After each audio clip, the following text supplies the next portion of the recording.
শহরের বাংলাদেশের মানুষদের সাথে সমবেদনা জানাচ্ছি। যারা উপস্থিত হয়েছেন সবাইকে সংগ্রামী সালাম এবং আন্তরিক শুভেচ্ছা। আমরা জানি কিছুদিন আগে হাওড়ের সুনামগঞ্জে 46টা হাওড়ে ভেসে গেছে, এমনকি তাদের 95% ধান পানির নিচে ডুবে গেছে।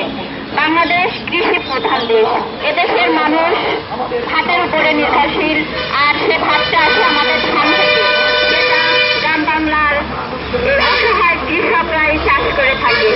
কিন্তু আমাদের